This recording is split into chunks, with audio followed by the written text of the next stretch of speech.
ती कोण होती? नवऱ्याच्या मृत्यूनंतर अश्विनी मनाने खूप खचली होती, अबोल झाली होती. मनाने तर पूर्णपणे उद्ध्वस्त झाली होती. सगळं आयुष्य तिच्यासमोर वैरण वाळवंटासारखं पसरलेलं होतं. पुढं काय करायचं हा यक्ष प्रश्न तिच्यासमोर आ वासून उभा होता. एक एक करून सगळी पाहुणे निघून गेले होते. सगळ्या घरात तीच एकटी सुन्नपणे बसून राहिली होती. रात्र रात्र ती जागीच असे. घड्याळात 12चे टोल पडले. अश्विनी एकदम दचकली. बापरे, अजून 6 तास काढल्यानंतर सकाळ उजाडणार. ही लांबलचक काळोखी रात्र एक दिवस आपल्याला गिळून टाकणार आहे. लग्नानंतर याच रात्रींची ती किती आतुरतेने वाट बघायची. रात्र संपूच नये असं तिला वाटायचं. त्यावेळी नचिकेत सोबत होता. आज तो नाही म्हणून आज ती एक एक मिनिट ते मोजत होती. काही केलं झोप लागत नव्हती. थोडासा डोळा लागला की त्याच्या असंख्य आठवणी डोळ्यासमोर फेर धरून उभे राहत. तो आता नाही, यापुढे तर कधीच नसणार आहे, ही जाणीव तिला झाली. हृदयात दुःखाची कळ उठली. पलंगावर 2 उषा आहेत. एक आकाशात झेप घेणाऱ्या बगळ्याची आहे, पण आता ती उशी रिकामी आहे, रिकामीच राहील. तो नसण्याची जीवघेणी जाणीव ही बाजूची उशी करून देते. त्याच्या आठवणीने ती पुन्हा कासावीस झाली. भर मध्यरात्री त्याची आठवण तिच्या हृदयात दाटून आली. ती मूकपणाने अश्रू ढाळू लागली. डोळ्यातली झोप कोस कोस अंतरावर नाहीशी झाली होती. ती उठून बसली. काहीतरी काम करूया असा तिने विचार केला. तेवढाच वेळ जाईल असा विचार करून लाईट लावला. नचिकेतची पुस्तक आवरूया. त्याला त्याची पुस्तके नीट लावली की खूप आवडायचं. त्याला या गोष्टीचा खूप आनंद होई.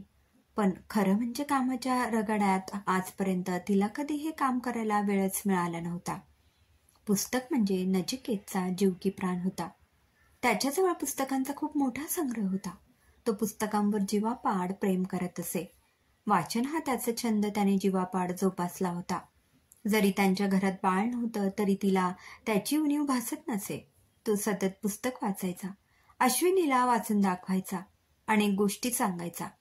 लोकांना जरी त्यांच्या संसारात उणीव दिसत असली तरी ते दोघं मात्र अतिशय खुश होते. त्या दोघांचं एक वेगळंच विश्व होतं. त्यांच्यामध्ये कोणत्याही तिसऱ्या माणसाला जागा नव्हती. अश्विनी देखील नचिकेतच्या सहवासात अत्यंत खुश असायची. हे आपलं सुख असंच कायम राहो हीच ती देवाजवळ प्रार्थना करायची. ठीक आहे, मूल नाही याचा अर्थ असा तर नाही ना की मी सुखी नाही.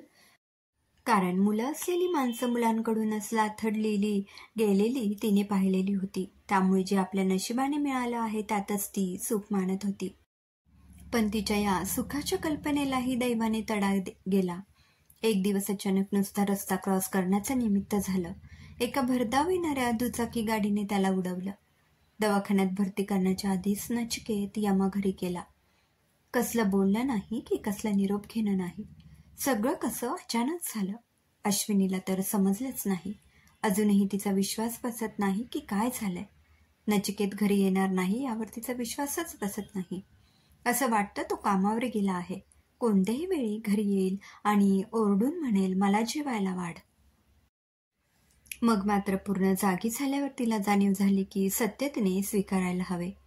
मुकाट्याने ती उठली. डोळ्यावर पाणी मारले. यांत्रिकपणे त्याची पुस्तकं व्यवस्थित ठेवू लागली. एकाएकी पुस्तकांच्या खाली तिला एक डायरी दिसली. ती डायरी तिने हातात घेतली. उघडल्याबरोबर डायरीतून 2-3 फोटो खाली पडले. ते फोटो पाहिल्यावर तिच्या डोळ्यांवर विश्वास बसेना. तिचा लाडका नचिकेत कोणातरी दुसऱ्या स्त्रीच्या बाहुपाशात असलेले ते फोटो होते. तिने अत्यंत दुःखाने डायरी उघडली. डायरीमध्ये जास्त काहीही लिहिलेलं नव्हतं. फक्त डायरीच्या मागे चंपा असे लिहून एक फोन नंबर लिहिलेला होता. त्याने केलेल्या प्रतारणेने ती खचून गेली. तिच्या नवऱ्याला ती किती साधा सरळ समजत होती. तिला तो खूप भावनाशील वाटत होता, पण तो त्याचा मुखवटा होता हे तिला शेवटी कळलंच. त्यामुळे दुःखाची जागा आता रागाने घेतली होती. आपण कोणत्या बाबतीत सुख देण्यात नचिकेतला कमी पडलो हे तिला समजेना. अशी कोणती गोष्ट होती की जी मी नाही पण चंपा त्याला देऊ शकत होती. विचार करून करून तिचं डोकं एकदम बधीर झालं. आता जर तो समोर असता तर भांडून भांडून तिने त्याला विचारलं असतं. पण आता तो नाहीये. असले जीव घेणे प्रश्न आयुष्यात सोडून न बोलता तो निघून गेला होता. आता ती रडत नव्हती तर प्रतारण्याने पेटून उठली होती. ही कोण चंपा आहे हे शोधल्याशिवाय तिला चैन पडणार नव्हती. शोधणं खूप सोपं होतं. तिचा फोन नंबर फोटो मागे दिलेला होता. आपण मध्यरात्री जागे आहोत.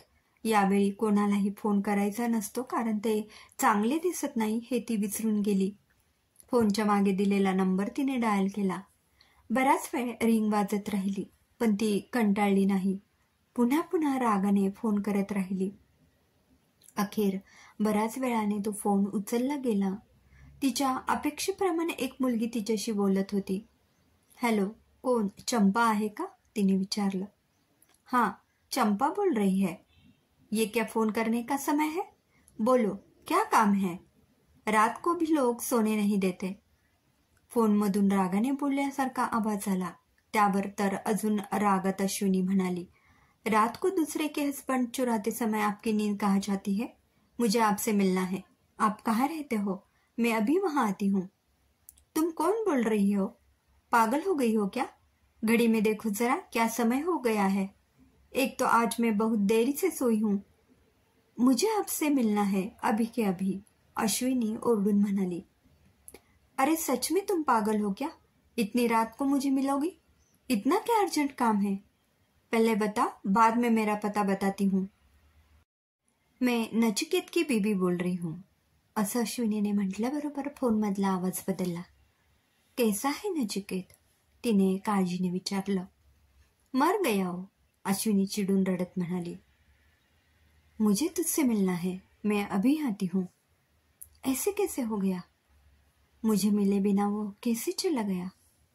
तिकडून रडण्याचा आवाज आला. अश्विनी, तुम यहाँ मत आओ. ये जगह तुम जैसे लोगों के लिए अच्छी नहीं है. मैं सुबह तुझे मिलने आती हूँ. मुझे तुम्हारा सिर्फ पता दे दो. क्यों? नचिकेत ने उसके घर का पता बताया नहीं तुझे? अश्विनी आवाजामध्ये विखार आणत म्हणाली. बता रही हो या नहीं, मुझे पता नहीं, प्लीज पता दो. तिकडून रडत आवाज येत होता. रो क्यों रही हो? मर्द तो मेरा मरा है, अश्विनी रागत म्हणाली आणि पत्ता सांगितला. ती नवऱ्याच्या लग्नबाह्य संबंध असलेल्या बाईची वाट बघत बसली.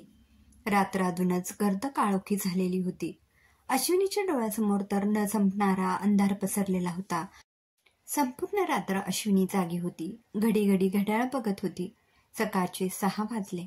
आज नचिकेत असता तर त्याचा डबा करावा लागला असता. त्याच्या आठवणीने तिच्या जिभेवर एक कडवटपणा आला. आज कसलीच घाई नव्हती तरी देखील ती घाईघाईने उठली. डोळे तारवटलेले होते. रात्री काही खाल्लं नव्हतं तरी पण करपट ठेकर येत होते. 7 वाजताना राहून तिने चंपाला फोन केला. चंपाने सांगितलं की मी अर्धा तासात पोहोचतेच. अजून अर्धा तास? घड्याळात बघत अश्विनी निराशेने स्वतःशीच बोलली आणि खिडकीत बघून रस्त्यावर बघत बसली. बघता बघता अर्धा तास संपला. एक रिक्षा तिच्या बिल्डिंगच्या दाराशी येऊन थांबली. आतमधून एक चेहऱ्यावर बरीच रंगरंगोटी केलेली, बॉबकट केस ठेवलेली, गुलाबी रंगाची सलवार कुर्ता घातलेली वयाने तिच्यापेक्षा आणि नचिकेतपेक्षा सुद्धा मोठी असलेली एक बाई खाली उतरली. तिने वर पाहिलं. अश्विनीने तिला हात लावून हलवून वर बोलावलं. ती बाई वर आली. अश्विनीने तिला आत घेतलं. रिकाम्या खुर्चीवरती बसायला सांगितलं. खुर्चीवर बसली. चुळबुळ करत ती खुर्चीवर बसली होती. सभ्य दिसण्यासाठी ती आटोकाट प्रयत्न करत होती. तिच्यासाठी अश्विनीने पाणी आणलं. दोघी समोरासमोर बसल्या. अश्विनी तिच्याकडे बघून मनात विचार करत होती. या स्त्रीमध्ये नचिकेतने बघितलं तरी काय? दोघीही बराच वेळ गप्प होत्या. शेवटी चंपाने बोलायला सुरुवात केली. अचानक काय झालं बरं नचिकेतला? ॲक्सिडेंट झाला, अश्विनी रुक्ष आवाजात बोलली. याच या बाईबद्दल आपल्याला नचिकेतने एकदाही विश्वासात घेतलं नाही. याचं तिला अतोनात दुःख होत होतं. तिला आपला नवरा गेला आहे याचं का आपल्याला त्याने फसवलं याचं दुःख जास्त आहे हेच कळत नव्हतं. आपण त्याच्यावर पूर्ण विश्वास टाकून बसलो त्याचंच हे फळ त्याने आपल्याला दिले. नचिकेतला तू कशी ओळखतेस? तिने सरळ सरळ प्रश्न विचारला. चंपा बोलू लागली. बोलताना तिच्या डोळ्यातून पाणी गळत होतं. काय सांगणार नाही बाई. 12वीमध्ये मार्क कमी पडले तेव्हा नचिकेत माझ्याकडे आला होता. त्याला हव्या त्या कॉलेजला ॲडमिशन मिळाले नव्हतं. म्हणून तो खूप दुःखी होता.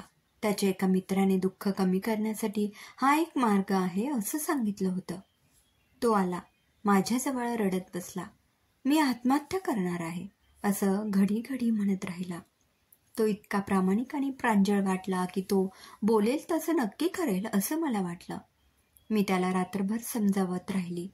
मी त्याला म्हणाले, अरे तुला आई आहे, वडील आहेत, मुख्य म्हणजे तुला राहायला घर आहे. आत्महत्या कशाला करावी? करायला हवी ती मी.